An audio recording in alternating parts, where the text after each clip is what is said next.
우리 유인물은 75쪽입니다.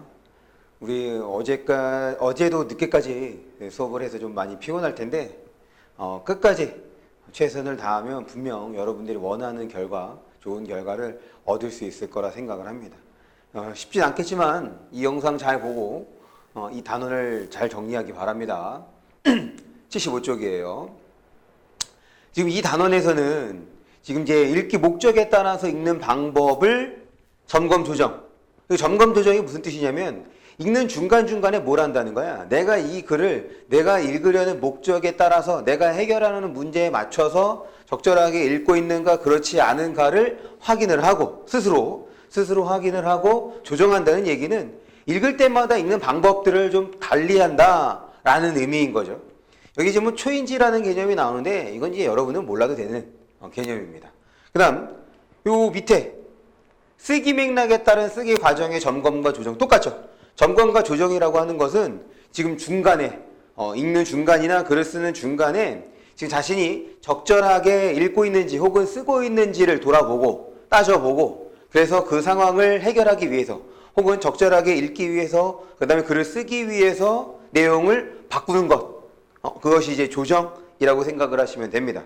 그래서 먼저 점검과 조정이라는 표현에 대해서 간단하게 살펴봤고 그러면 다시 위로 올라와서 지금 읽기 목적에 따른 독서 방법의 거니까 여기에서는 이렇게 되는 거죠. 뭐냐면 읽기 목적에 무엇이 있고 그 다음에 독서 방법에 무엇이 있는지를 정리를 해주면 되겠다. 봅니다. 읽기 방법에는 읽기 목적이나 글의 특성에 따라 달라진다. 목적, 글의 특성. 요 특성은 종류라고 생각을 해주시면 돼요. 즉 정보를 얻기 위해 글을 읽을 때와 여가 시간을 보내기 위해 이거죠. 정보를 얻기 위해 이게 목적인 거야. 그 다음에 여가 시간을 보내기 위해 이것도 목적이 되는 거고 그래서 이거는 목적 첫 번째 두 번째 그 다음 이렇게 읽기 방법은 달라질 수밖에 없다. 또한 정보를 전달하는 글 이번에는 색을 달리해서 정보를 전달하는 글 그 다음에 설득하는 글 이거는 이제 글의 특성 글의 종류와 관련되는 것 그래서 이제 정보를 전달하는 글 설득하는 글 여기에 어떤 것도 있어요. 정서 표현 그 다음에 친교 사이좋게 지내는 것 이제 이런 것들도 글의 특성이라고 할 수가 있겠습니다. 어쨌든 우리 교과서에 나오는 건 이제 두 가지를 얘기해 주고 있는 거죠. 효과적인 읽기를 위해 독자는 읽기 목적에 알맞은 읽기 방법의 종류와 특성을 이해할 필요가 있다. 그래서 두 번째 문단은 다양한 읽기 방법에 대해서 얘기를 해주고 있습니다. 글을 읽는 방법은 다양하다. 발성 여부에 따라 또 확인을 해볼까?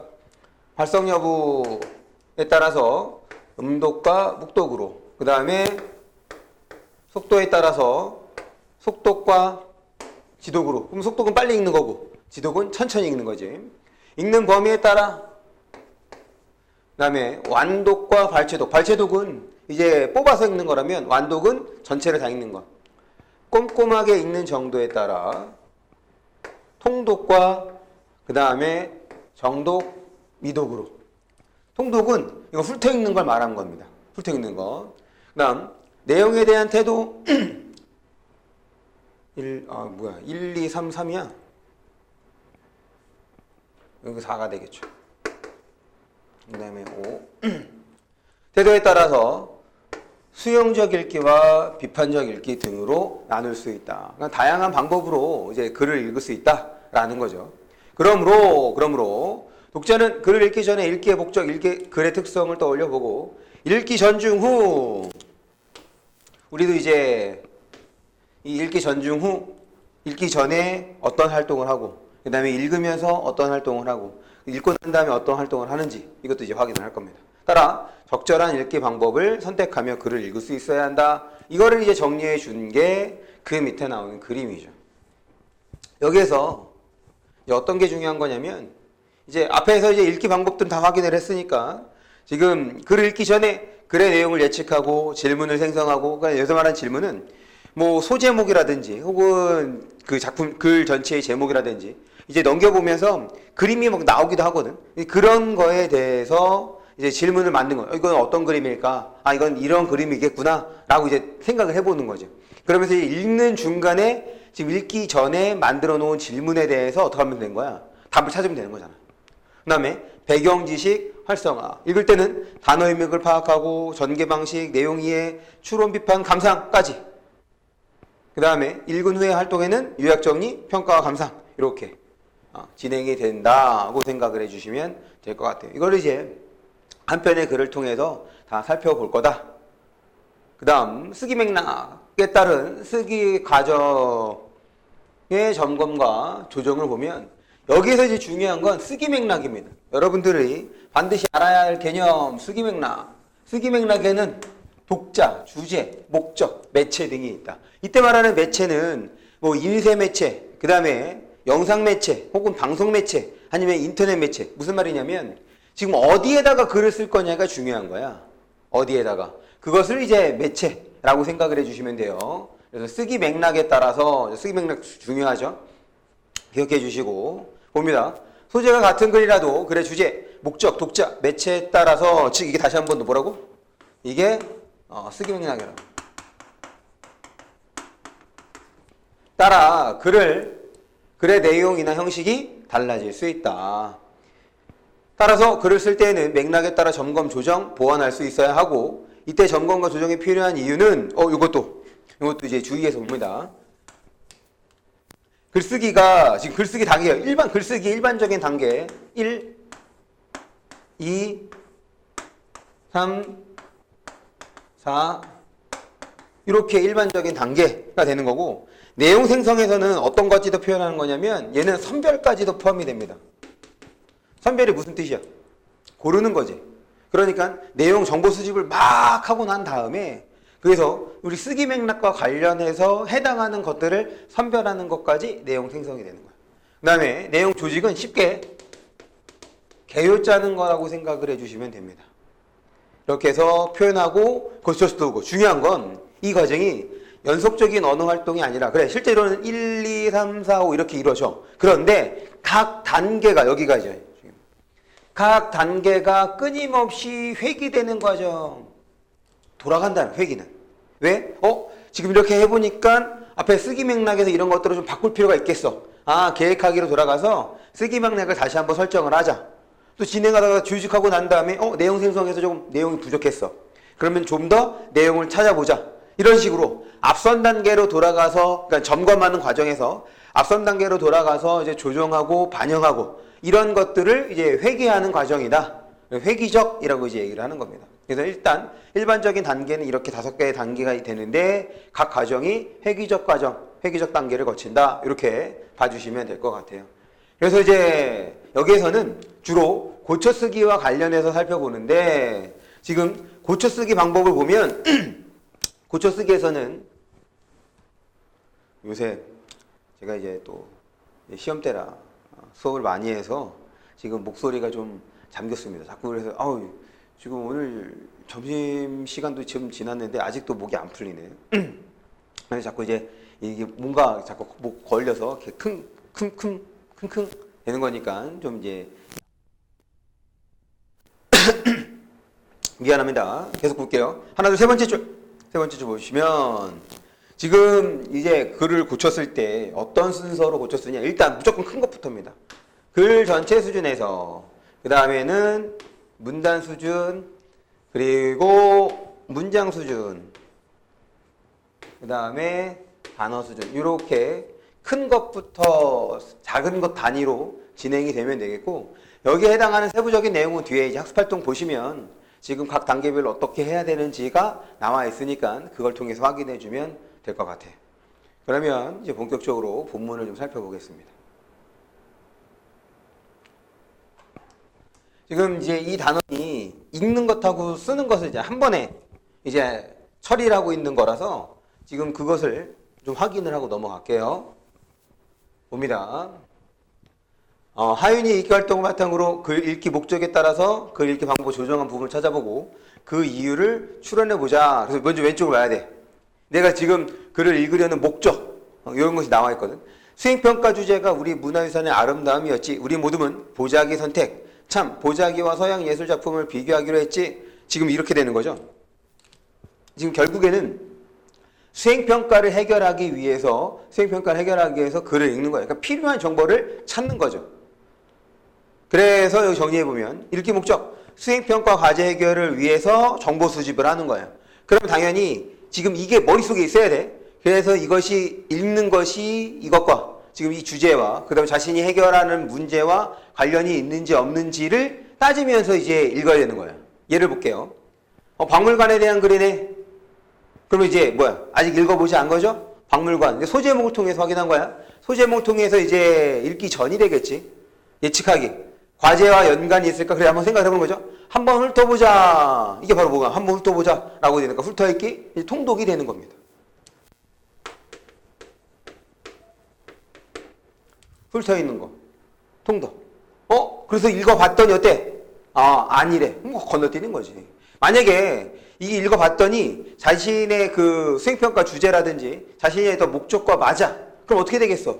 다시 제대로 읽어야 될 거 아니야. 그래서 필요한 자료, 필요한 이제 정보를 발췌를 해야죠. 두 번째 사례야. 마찬가지야. 이 책은 어떨까? 제목은 내가 찾는 것과 관련이 있어 보이는데 앞에 내용은 과제와 검 조례가 있는데 그래도 빠르게 끝까지 읽어보자. 빠르게. 그래서 속독이라고 얘기를 해주는 거죠. 사실 통독이어도 상관이 없어. 그러니까 한 가지 방법만 있는 것이 아닙니다. 비슷한 방법이 여러 가지가 있는 거니까. 그래서 보면 제목에서 주제와 연관성이 있다고 판단해서 읽기 시작했으나 내용은 거리가 있었다. 그래서 혹시라도 모르니까 속독으로 읽기로 했다. 이렇게 된다는 거죠. 그 다음 세 번째 사례야. 서양 미술에 대한 글이네. 발췌. 부분만, 필요한 부분만 읽어볼까? 가만, 우리 모두이 찾던 내용이장. 발췌해서 읽어봤더니 어떻게 한 거야? 우리가 찾으려고 했던 내용하고 관련이 있어. 그럼 어떻게 해야 되지? 지금 부분만 읽었으니까 다시 전체를 제대로 읽어야겠지. 처음부터 끝까지 천천히 읽어봐야겠다. 천천히 읽어봐야겠대. 그러니 또 뭐야? 지독이라고 할 수도 있고 혹은 정독이라도 할 수가 있는 거죠. 그리고 도서관에서 관련 글을 찾아보자. 발췌독을 하다가 과제와 관련이 깊은 자료를 확인하고 다시 읽기로 점검 조정을 해서 지금 완독 혹은 지독 이렇게 혹은 정독 이런 식으로 설명할 수 있으면 됩니다. 이게 바로 읽는 과정에서의 점검과 조정이 되는 거야. 그러려면 지금 자신이 읽으려는 목적, 그 다음에 제가 읽으려는 글의 특성을 정확하게 알고 있어야겠죠. 됐습니까? 넘어가겠습니다. 그래서 이제 지금 이와 관련해서 이 글을 이제 읽는 거죠. 그래서 읽기 전이야. 읽기 전. 보자기는 할머니 댁에서 본 적이 있고 배경지식이 활성화. 이때 말하는 배경지식은 뭐 경험과 관련해도 될 수 있는 거고 아니면 말 그대로 여기처럼 여기는 이제 경험이 되는 거죠. 자기가 알고 있는 지식을 떠올려도 되는 겁니다. 그래서 읽기 전에는 배경지식을 활성화함으로써 보다 좀 효과적으로 혹은 효율적으로 내용을 파악해 볼 수 있게끔 계속 정말 몬드리안 뭐라고 했을까? 제목을 통해서 몬드리안이 조선의 보자기로 본다면 그게 어땠을까? 과제에 맞는 글인지 몇몇 부분을 골라 읽어보자. 아까 그 앞에서 봤던 거기에 연장이야. 그 과제를 해결하기 위한 거. 그래서 발췌했어? 발췌했는데 필요한 내용이 많대. 그럼 이제 뭐 해야 돼? 정독, 지독 해야죠. 그런데 이제 아무도 없으니까 음독으로 읽어보자. 사실 이제 음독을 하는 주된 이유는 소리를 내면서 읽으면 이게 좀 정신이 좀 산만해지기도 하거든. 그래서 이제 대체적으로는 묵독을 하는데 예전에는 소리 내어 읽었던 이유가 책이 많지 않았으니까 그것을 이제 많은 사람들, 좀 더 많은 사람들과 이제 공유하는 차원에서 소리 내어 읽으면 주변에서도 그것을 듣게 되는 거잖아. 그래서 예전에 이제 음독을 많이 했습니다. 어쨌든 어제 지금 음독을 한번 읽어보겠대. 읽다가 아까 방금 얘기했던 대로 집중이 잘 안 되면 뭐 하면 돼? 바꾸면 되는 거야. 그게 이 단원에서 요구하는 거죠. 읽는 방법은 상황에 따라서, 글의 내용에 따라서, 목적에 따라서 달라질 수 있다. 중간에도 달라질 수 있다. 그런 얘기지. 이제 본문을 봅니다. 네덜란드 출신의 화가 몬드리안이 미국에서 죽기 직전에 그린 빅토리아 부기욱이라는 작품이 있다. 기하학적 추상 미술의 대표가인 지금 이제 누구에 대한 얘기 아까 몬드리안이라고 했으니까 보면 몬드리안에 대한 얘기고 그 다음에 그의 작품에 대한 얘기를 하려는가 보다. 기하학적 추상미술의 대표, 기하학적 추상미술. 지금 이 그림이, 그의 그림에서 우리 눈에 보이는 것은 오로지 수직선과 수평선, 그리고 원색이라고 하는 것은 다른 색이 섞이지 않는 걸 말하는 거죠. 원색의 항으로 이루어진 색면들 뿐이다. 지금 이제 밑줄 친 것들은 이 문장에서의 핵심 단어, 키워드라고 보시면 되겠고, 이것이 정보라고 생각을 해주시면 돼요. 이제 여름방학이 되면 독서를 어떻게 해야 될까, 비문학 지문을 어떻게 읽어야 되는지 관련해서 좀 더 자세히 설명할 기회가 있을 겁니다. 그때 다시 한번 얘기를 할게요. 어쨌든 제가 이제 표시한 것들이 최소한의 정보다라고 생각을 해주시면 됩니다. 몬드리안은 어떤 우주 질서가 존재하는 절제되고 명료한 회화를 열망했고, 이거네. 우주의 질서가 존재하는 절제되고 명령한 회화를 열망했대. 그럼 이것이 바로 지금 몬드리안의 목표 혹은 목적, 그림을 통해서 드러내고자 하는 이유, 그리고 여기 수직선과 수평선, 그래 이런 것들을 활용하는 이유라고도 볼 수가 있는 거죠. 그것을 기하학적 추상회화로 나타냈다. 근데 기하학적 추상회화 바로 위에 있는 거 수직선, 수평선 이렇게 그의 그림에는 온통 직사각형뿐이다. 수직선, 수평선, 그 다음에 직사각형.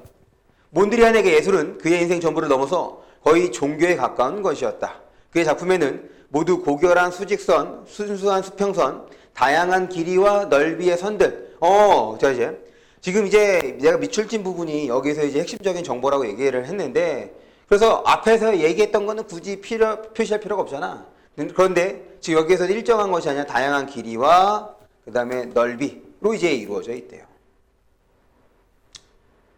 계속 그에게 색을 섞는다는 것은 죄악이었다. 오직 순수하고 깨끗한 원색만 있을 뿐이었다. 앞에서 얘기했잖아. 극도로 깨끗하고 엄정한 미술세계. 깨끗하고 엄정한 미술세계를 이제 이렇게 이것 때문에, 그러니까 위에서 뭐 했어? 색을 섞지 않는다라고 이렇게 연결해서 봐주시면 되겠죠.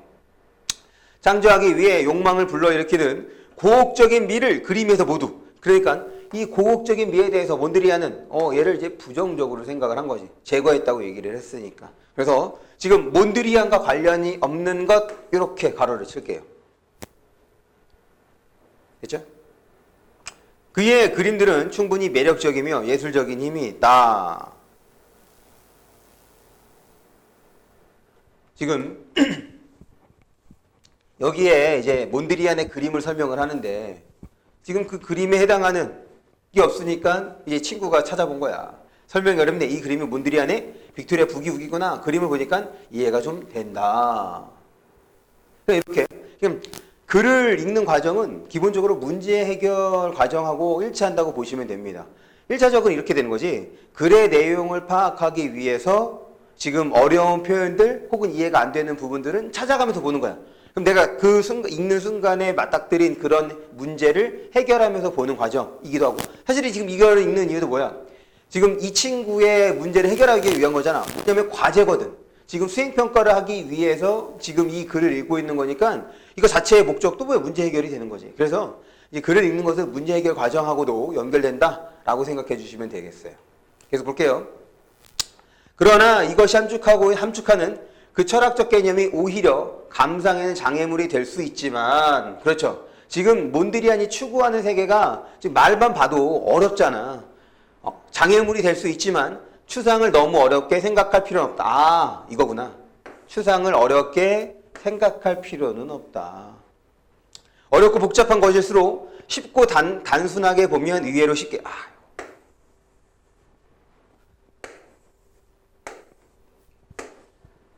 지금 몬드리안 그림에 대해서 설명하고 있는데, 이게 이제 추상적이고 기하학적 추상을 이용하다 보니까 어려워.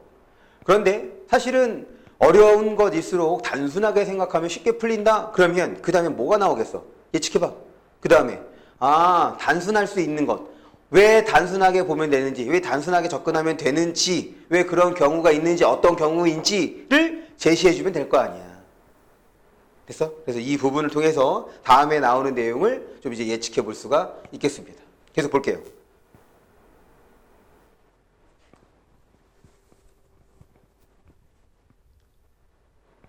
추상이랑 하면 일단 눈살부터 찌푸릴지 모르나 사실 우리나라 사람들은 오래전부터 추상의 이미지에 익숙해져 있다. 우리에게 뭐야? 사실 몬드리안 그림 어려울 수 있는데 우리에게는 어렵지 않을 수 있어 라는 것을 이제 말하려고 하는 거네. 그 이미지를 일상생활에서 볼 수 있어. 우리의 수준 높은 미적 안목을 제대로 알지 못하는 이거 확인하고 넘어갈까요? 찌푸릴지 모르나 사실은 오래전부터 추상 이미지에 익숙해져 있다. 일상생활에서 지금 볼 수 있었다 하는 거죠. 그리고 그렇기 때문에 우리의 높은 미적 안목을 제대로 알지 못하는 것. 그러니까 우리는 이미 일상생활에서 이런 것들을 경험했기 때문에 높은 수준의 미적 안목을 갖고 있다는 거야. 그런데 그걸 뭐하는데 알지 못하는 거래. 그러니까 지금은 왜 우리가 높은 수준의 미적 안목을 갖고 있는지를 설명을 해야지. 그거를 이제 그래야 어떻게 되는 거야? 알게 되면 우리가 이미 갖고 있는 거구나. 그럼 어떻게 되겠어? 몬드리안 그림 충분히 우리가 즐길 수 있는 거구나. 감상할 수 있는 거구나. 이렇게 되는 거죠. 왜? 지금 몬드리안 그림 얘기하고 있잖아. 몬드리안 그림 어떻다고? 어렵다고. 근데 실제로는 조금만 생각을 달리하면 단순하게 접근을 하면 어렵지 않대. 그런 경우가 있대. 그런 경우를 보여주고 있는 거 아니야. 우리나라는 예전부터 이런 그림에 익숙해 있다라는 거야. 됐어? 봅니다. 서양인들이 20세기 초에나 발견한 추상의 세계는 이미 그보다 몇백 년 전부터 우리의 생활 속에 깊숙이 뿌리내려왔다. 똑같은 얘기신 거죠. 그러나 우리는 그 점을 인식하지 못하고 똑같아. 지금 요 두 번째 문장 있지? 두 번째 문장하고 세 번째 문장하고 똑같아. 그렇죠? 오케이. 우리 생활 속에 추상의 세계가 그럴 리가. 그런데 소리내 읽으니까 집중력이 떨어진다. 이런 게 이제 읽는 중에 질문하기야. 질문하기는 두 번 있죠. 우리 읽기 전에도 질문할 수 있는 거고, 그 다음에 읽으면서도 질문할 수도 있는 거고. 그러면 질문에 해당하는 답은 어디서? 읽는 중에 나와야죠. 됐습니까? 그래서 이제 그 읽는 방법도 바꿨어요. 계속 봅니다. 이는 우리가 느끼지 못할 만큼 그것에 편안해져 있다. 이 그저 나오면 꼭 확인해야 돼. 그것이 지시하는 대상이 뭐겠어? 추상 이미지겠지. 있다는 증거다. 그러니 추상에 당황하지 말자. 우리는 너무나 완벽한 추상적 미감을 갖고 있다. 이게 바로 뭐야? 수준 높은 미적 안목이 있다라는 얘기인 거죠. 그럼 이제 왜 그런지를 봐야지. 넘어갑니다.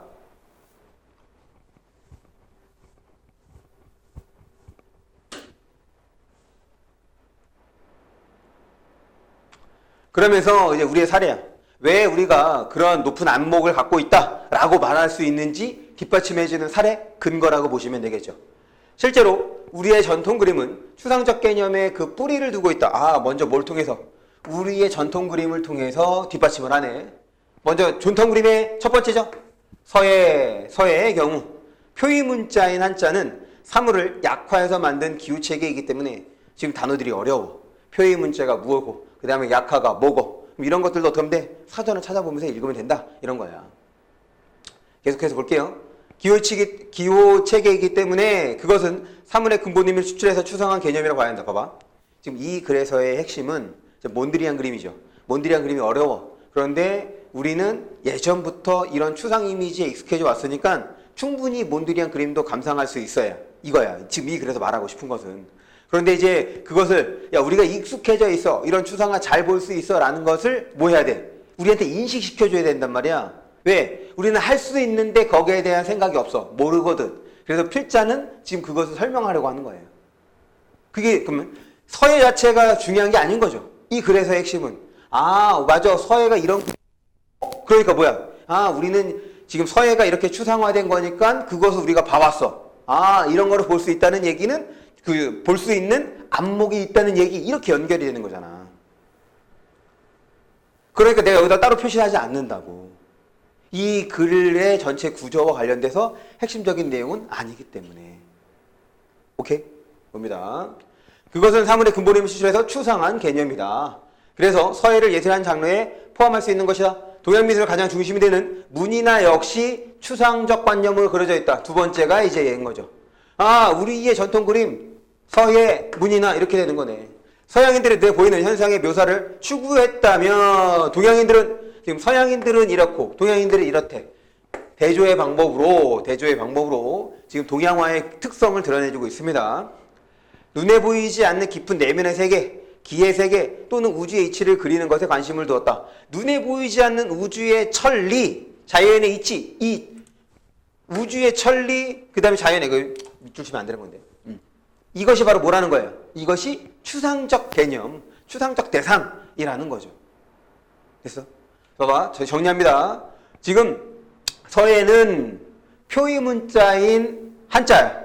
한자를 대상으로 하는데 이거 자체가 뭐야? 추상화된 대상이라는 거야. 그 다음에 지금 문인화에서는 기의 세계 혹은 우주의 이치를 그리는 건데 이것도 뭐라는 거야? 추상화된 대상이라는 거야. 결국 서예와 문인화는 결국 추상화 이렇게 되는 거지. 그러니까 이런 것들 우리가 그동안 봐와서 우리는 높은 수준의 안목을 이미 지니고 있다. 그러니까.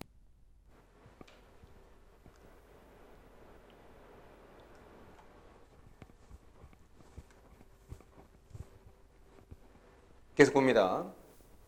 동양에서 잘 그려진 그림을 보고 기운생동한다고 평한다.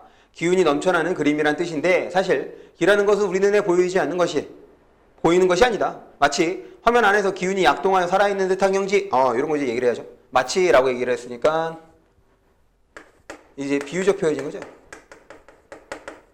비유적 표현을 통해서 지금 이 개념을 좀 더 쉽게 설명하고 있습니다. 그것은 마치 화가가 영감이 아직 생생할 때 단번에 그 영상을 화폭에 옮겨놓은 일필휘지의 경지와 일맥상통한데 그러면 기운생동, 일필휘지 이거 같은 거네. 그래서 서양 미술에서는 걸작이라고 하는 것에 비해 동양에서는 득의작 이것도 이제 같은 거. 작품이라고 하는 것이다. 왜? 이런 것들을 담아냈기 때문에. 됐습니까? 그래서 지금 여기에서는 우리의 높은 안목, 우리는 이미 높은 안목을 갖고 있어 라는 것을 설명해 주기 위해서 지금 추상화된 그림, 서예와 그 다음에 문이나의 사례를 통해서 뒷받침을 했습니다. 그 다음도 마찬가지야. 여기서 잠시 눈을 돌려 조선시대 옛 여인들이 제작한 보자기들을 보자. 이번엔 뭘 통해서? 보자기를 통한 거지. 그럼 이렇게 되는 거야. 우리 높은 안목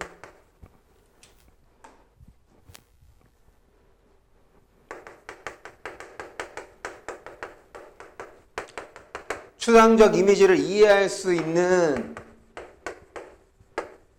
높은 안목. 첫 번째는 서예, 두 번째는 문이나, 세 번째는 이제 뭐가 되는 거야? 보자기가 되는데 이제 생각해봐. 지금 여기를 보기 전에 봐봐. 지금 본문 다시 우리 앞 페이지죠. 앞 페이지를 보면 그 이미지를 일상생활에서 볼 수 있어. 야, 서예랑 문이나가 이거 예술이야. 이거 일상세계야? 일상세계 아니잖아. 무슨 말인지 알겠어? 근데 보자기는 얘는 일상세계예요. 다시 지금 여기에서는 추상적 이미지를 우리가 확 감상할 수 있는 높은 안목을 지니고 있대.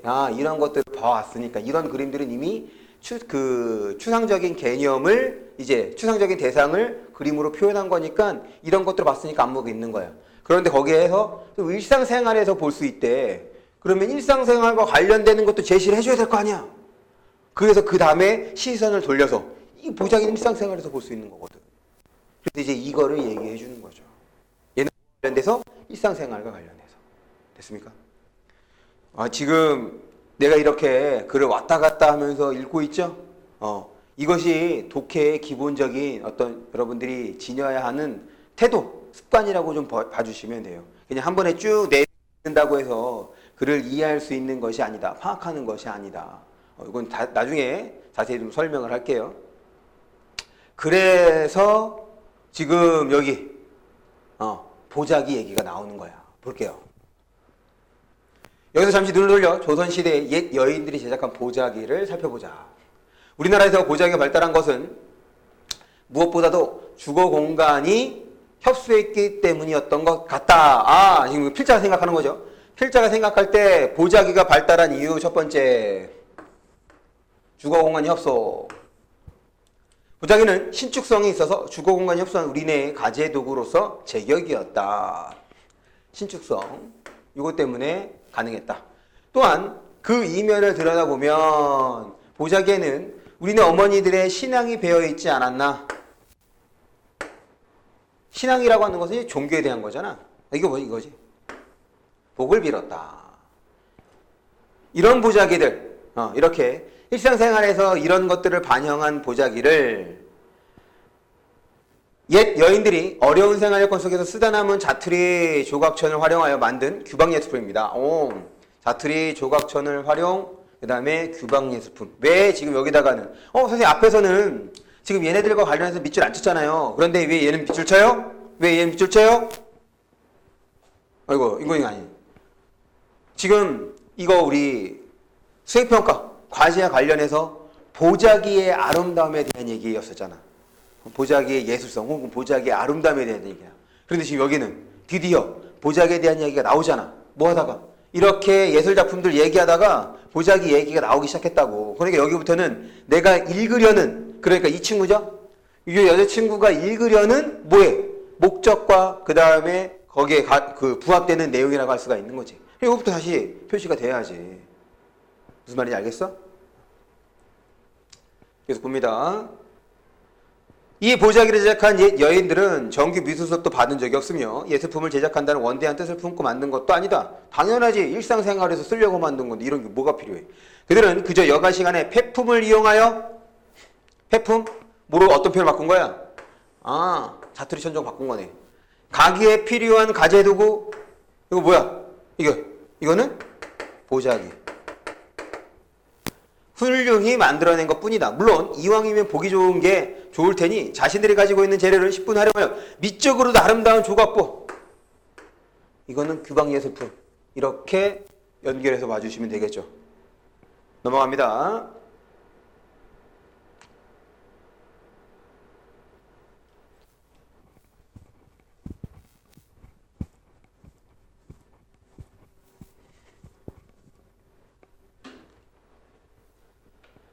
그러나 이처럼 어려운 여건 속에서도 여인들이 만들어낸 보자기의 조형미는 현대의 기하학적 추상회화의 경지를 넘어서고 있다. 지금 이거의 조형미는 경지를 넘어서고 있다. 그러니까 어떻게 하는 거야? 잘 만들었다는 거지. 일상적으로 쓰이기 위해서 만들긴 했지만 그것의 아름다움은 현대의 기하학적 추상회화의 경지를 넘어서고 있대. 여기 중요한 거잖아. 예술성에 대한 거니까. 계속 볼게요. 신조형주의라고 불리는 극단적인 기하 추상 운동으로 서양 현대 미술사에서 그 혁명적인 업적을 인정받고 있는 몬드리안이나 클레보다 훨씬 이전에 조선시대에 이름 없는 여인들이 추상미의 세계를 이룩한 것이다. 지금 그 이유를 설명해 준 거예요. 요거에 대해서. 그러면서 지금 그것을 뒷받침해 줄 수 있는, 그러니까 몬드리안이나 클레보다 더 이전에 이미 몬드리안 수준이나 클레의 수준에서 지금 보자기를 만들었다. 이렇게 되는 거지. 그러니까 그것을 뒷받침해 주는 거. 그럼 여기 나오는 보자기들은 당연히 어떻게 돼야 돼? 몬드리안이나 클레랑 비교 대조가 돼야죠. 그래야지 얘가 뒷받침이 될 거 아니야. 됐어? 지금 내가 지금 설명하고 있는 방식, 내가 읽고 있는 방식이 바로 우리 뭐야? 예측하면서 읽는 거잖아. 구조를 파악하면서 읽는 거라고. 봅니다. 첫 번째 것은 알록달록한 다채색의 삼각형 조각들을 구성하여 삼각형으로 만든 것. 지금 구성 요소 확인해야죠. 다채색의 삼각형 조각천, 그 다음에 사각형으로 만든 것. 삼각형 조각천들을 사방으로 이어지면서 마치 평면이 그 테두리에서 벗어나 리듬감과 율동감. 이 보자기의 특성인 거네. 아름다움인 거지. 나가는 듯한 느낌을 준다.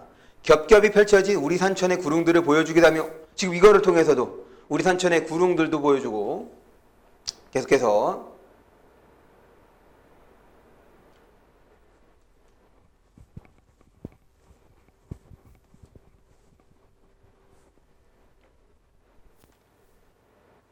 약간 옆으로 비켜보면 어린 시절 수수깡 색종이를 붙여 만든 팔랑개비가 바람에 가볍게 흔들며 형형색색 오색 찰나나 바뀌던 모습 같기도. 팔랑개비의 모습.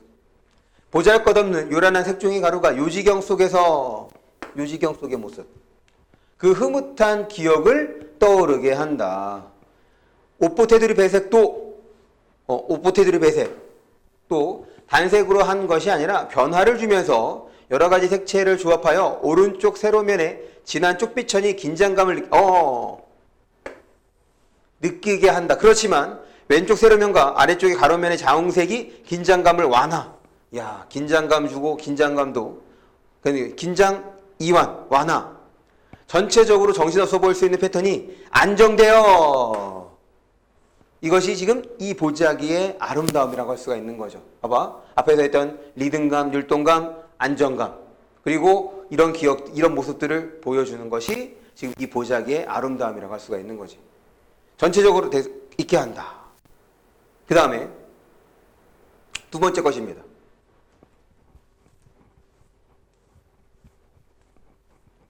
두 번째 것은 오히려 클레의 시적이고 동화적인 작품을 지금 이걸 통해서 클레의 시적이고 동화적인 작품을 연상시킨대. 그러면은 클레의 작품을 또 설명해야지. 그래야지 왜 얘가 클레의 작품을 연상시키는지가 될 거 아니야. 그래서 그 다음 설명은 클레에 대한 설명입니다.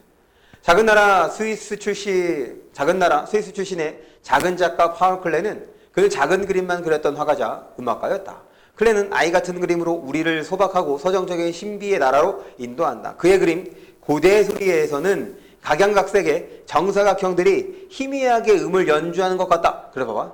지금 클레의 그림을 연상하게 한대. 그래서 설명하고 있는 것이 클레의 그림인 거지. 그래서 얘랑 쟤랑 비교해보면 어때? 비슷하잖아. 계속 볼게요. 마치 고대의 파피루스 음악 같은 과거의 모든 음악이 속삭이며 메아리 치는 것 같다. 그는 뛰어난 채색과 마티스가 부러워할 만한 색감을 가진 엄청난 화가였다. 클레는 어린애처럼 또 지혜롭게 그리고 싶다고 말했다. 그의 그림에는 20세기 회화의 중요한 특징과 장점들이 집약되어 있다. 전혀 들뜨지 않은 쪽빛의 푸른 색조를 중심으로 큰 테두리 안에 구성된 흰색, 누런색, 홍색, 푸른색의 작은 면들이 하나도 같은 모양이 없으면서 전체적으로 조화를 이루고 있다. 게다가 모시천에 염색하여 저절로 농담이 묘미가 배어나오고 화면의 배색감은 더 깊어 보인다. 야, 이거 보자기에 대한 설명이 아니라 뭐에 대한 설명이냐? 여태까지 읽어보니까 그냥 클레의 이거 뭐야? 고대의 소리, 이 작품에 대한 설명인 거네. 지금 앞에서의 보자기가 그만큼 어땠다는 거야? 그거와 유사했다는 거지. 그 이전에 무슨 얘기했어? 몬드리안이나 클레의 그림, 그것보다 훨씬 이전에 이미 조선의 보자기에 그런 것들이 나타나 있었다라는 얘기를 하고 있는 거잖아. 그러니까 얘네들하고 비등한 위치에서 다루게 되면 당연히 우리의 것이 훨씬 더 위대하게 되는 거 아니야? 얘네들이 지금 위대하다는 얘기를 듣고 있는 예술가들인 거니까.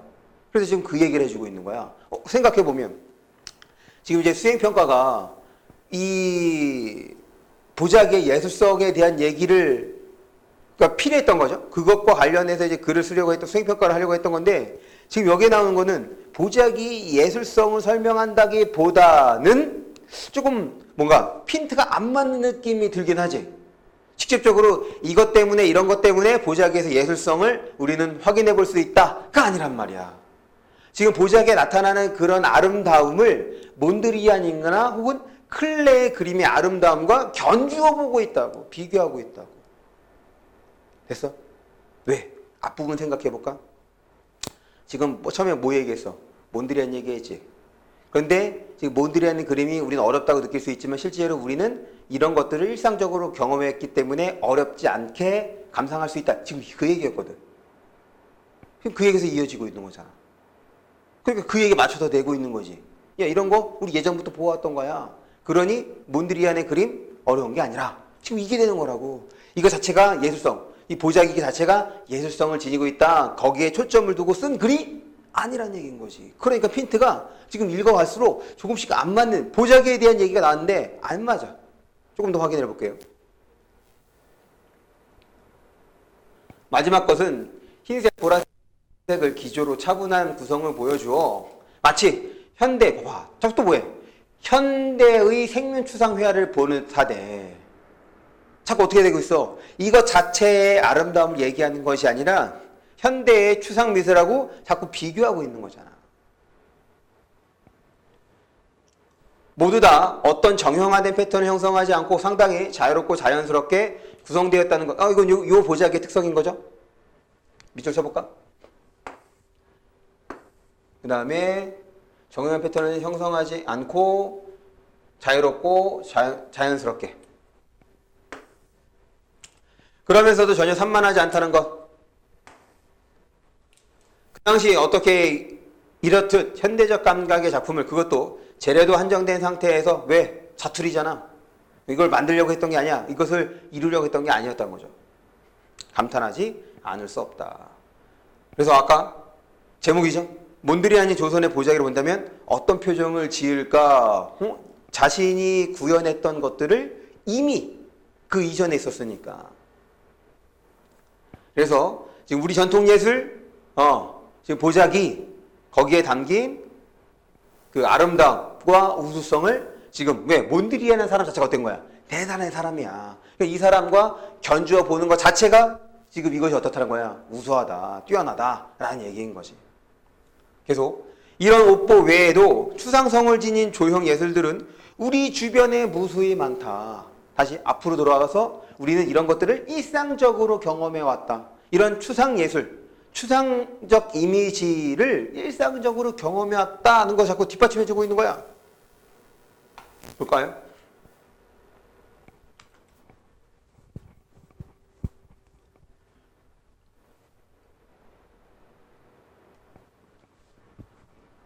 계속 볼게요.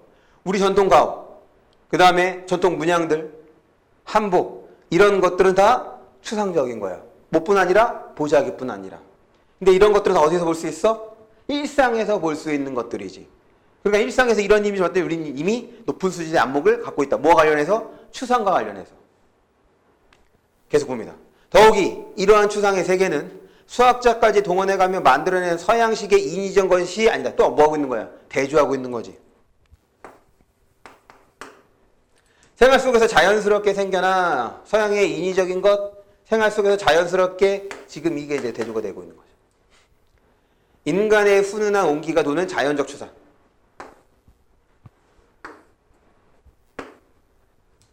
이제는 추상을 두려워하지 말자. 이거야. 얘가 말하고 싶은 건 이거야. 추상을 두려워하지 말자.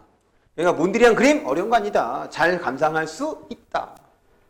복잡한 미술 지식은 다 던져버리고 내 눈이 보이는 대로 또 보이는 대로 추상의 세계로 천천히 들어가 보자. 그래서 앞선 예상이 틀렸군. 조각보의 예술성을 입증하는 글이라기보다는 추상화를 대하는 태도. 그래, 몬드리안의 그림 우리 충분히 감상할 수 있어. 어려워하지 말자. 그 얘기를 하고 있는 거죠. 그래도 필요한 정보는 많이 얻었어. 보자기 관련된 아름다움. 왜? 이 보자기가 지금 이런 사람들의 작품들과 견주어 볼 수 있다는 것 자체가 뭘 입증해 줄 수 있어? 이거 예술성이 높은 거다, 우수하다 라는 것을 뒷받침해 줄 수 있는 거지.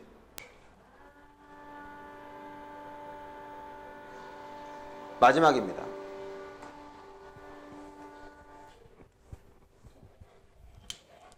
여기에 이제 뭐가 더 있는 거? 보자기 말고도 다양한 사례들을 아까 들었었죠? 4, 5, 세 가지가 있었지. 뭐 가옥, 그 다음에 한복, 그리고 문양들 이렇게. 이거야. 그래, 이거 말하고 싶은 거야. 몬드리안 그냥 어렵지 않다. 우린 일상적으로 이렇게 추상적인 것도 봤다. 1872년 네덜란드 암스테르담에서 출생한 몬드리안은 전통 칼뱅파였던 부친의 영향으로 엄격한 종교적 분위기에서 성장한다. 그의 명백하고 절제에 있는 추상미술의 원형은 그의 이런 금욕적인 성장 배경에서 나왔다고 할 수 있다. 유럽에서 추상미술 운동을 하던 그는 독일 나치군의 폭격을 피해 1940년 10월 3일 미국 뉴욕으로 이주한다. 말년에 해당하는 1940년 이후 작품에서는 그의 뉴욕 생활의 일면을 엿볼 수 있다. 평생 독신주의였던 몬드리안은 바흐에 심취했으며 뉴욕에 살 때는 재즈를 즐겼다. 제목에서 느껴지듯 그의 마지막 작품인 빅토리아 부계곡이 우리가 제일 처음에 나왔던 그 작품이었죠. 연합군 승리를 염원하는 아쉽게도 그는 연합군의 승리를 보지 못한 채 그렇게 죽었다. 그가 뉴욕에 살면서 그린 작품은 그의 그 전에 엄격하고 절제된 추상미술에 비해 상당히 경쾌한 리듬감. 지금 이것이 어디에도 있어야 돼? 마지막 작품이니까 여기에도 반영이 돼야지. 마치 활기찬 뉴욕에 약동하는 힘을 보는 것 같다.